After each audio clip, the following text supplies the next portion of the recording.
Au sommaire de cette édition du vendredi 3 novembre, contrôle des forces de l'ordre le long des rames de tramway. L'opération fait suite aux 2 accidents de la route de ce début de semaine. Ne consommer aucun produit issu des animaux, c'est le véganisme. Une épicerie végane vient d'ouvrir ses portes au centre-ville du Mans.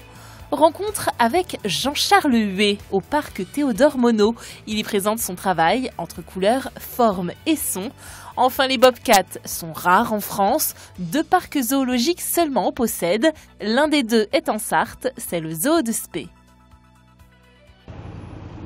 Suite aux accidents impliquant voitures et tramways survenus au Mans en début de semaine, les 30 et 31 octobre, la préfecture de la Sarthe veut rappeler aux automobilistes l'importance de bien respecter la priorité du tram et des bus sur les autres usagers de la route. Outre le délit de franchissement d'un feu rouge, qui est une contravention de 4e classe, donc punissable d'une contravention d'un montant de 135 € et d'un retrait de 4 points sur le permis de conduire, le message que l'on veut faire passer, c'est que, outre cette infraction, le geste peut être lourd de conséquences, à la fois pour les occupants du véhicule qui sera amené à traverser un carrefour alors qu'un tramway est en circulation, mais également pour les occupants de la rame de tramway. Une opération de contrôle intempestif était organisée ce vendredi en milieu d'après-midi à ce carrefour sensible de l'avenue Georges Durand.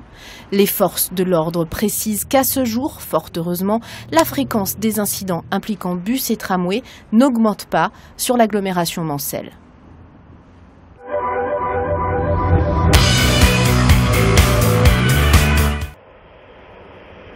4 mois après sa mise en service, la ligne à grande vitesse Bretagne-Pays de la Loire continue de faire parler d'elle. Le dossier des nuisances sonores reste une préoccupation pour les riverains concernés, mais aussi pour les élus. Le 25 octobre dernier, la députée sartoise Marietta Karamanli s'est fendue d'une lettre à l'intention de Nicolas Hulot, ministre de la Transition énergétique et solidaire. Elle y demande la révision du mode de calcul des nuisances sonores, actuellement basé sur une moyenne. Élus et associations de riverains demandent que les pics sonores soient aujourd'hui pris en compte. D'après nos informations, dans le même temps, de nouvelles mesures sonores des pics seront effectuées dans le département de la Sarthe, ainsi que dans les autres départements concernés de la région Pays de la Loire. Des mesures effectuées par un organisme indépendant, mais à la demande d'Eiffage, à compter du 15 novembre prochain.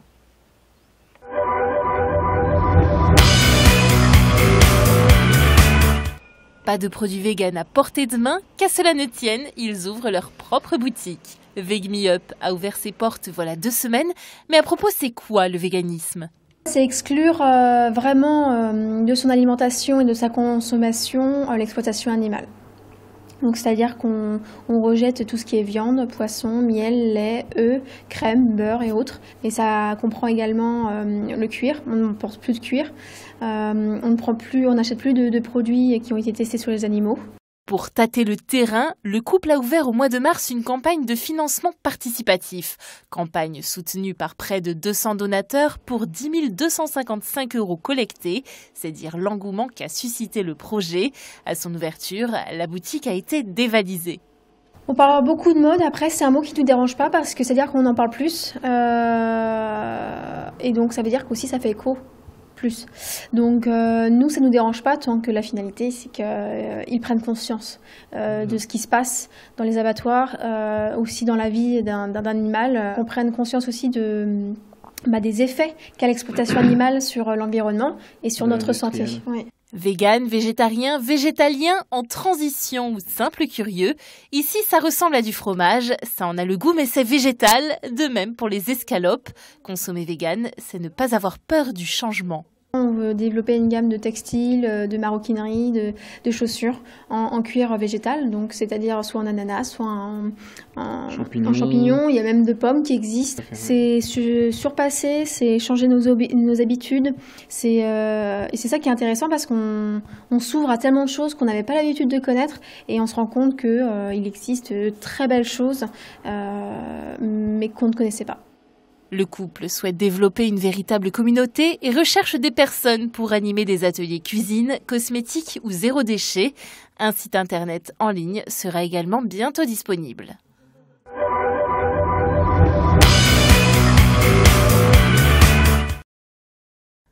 50 nouvelles embauches en CDI chez Renault Le Mans.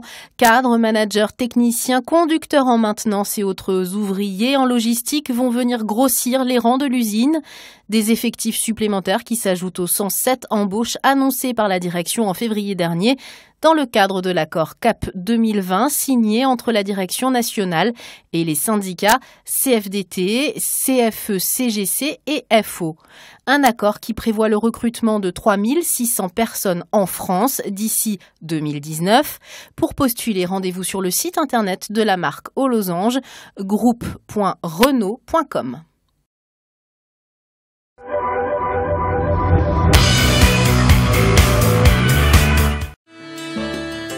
Au pavillon du parc Théodore Monod, c'est une drôle d'exposition que vous pouvez découvrir tous les après-midi.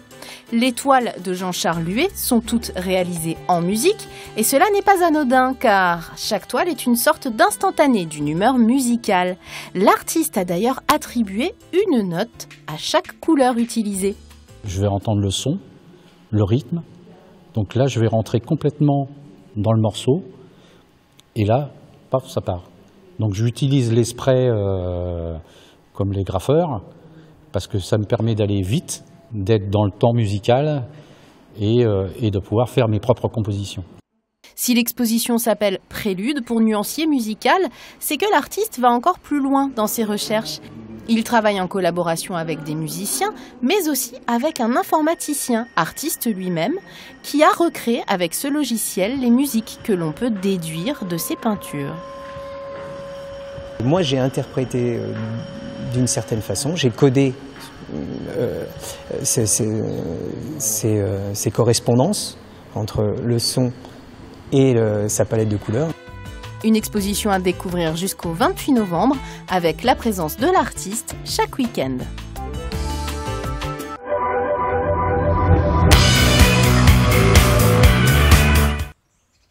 On se quitte avec une jolie idée de sortie pour ce week-end, partir à la découverte des rares bobcats. On en trouve dans seulement 2 parcs zoologiques en France, dont le Specific Zoo, depuis cet été. On l'appelle également le lynx roux, c'est la plus petite espèce de lynx.